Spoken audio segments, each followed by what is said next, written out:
ఏంటి మీ చిన్ని కన్నయ్య కోసం ఆలోచిస్తున్నావా? అదేం లేదు, చిన్నికన్నా ఏం రాడు, చిన్నికన్నానే వస్తుంది. ఏంటి ఇంకా ఆలోచిస్తున్నావు? చిన్నికన్నానే వస్తుంది అనుకో, కానీ తను ఎలా ఉండబోతుందో. ఇంకేంటి నాన్నలాగే ఉంటుంది. నాలా ఏం కాదులే, తను కూడా నీలాగే అందంగా ఉంటుంది.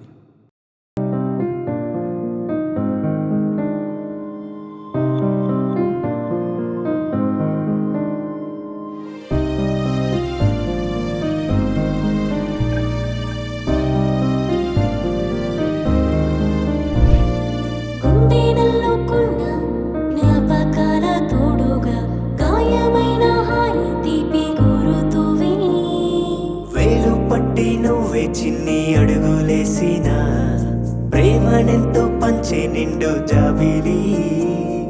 పోసి నవ్వులన్నీ తీసుకొచ్చిన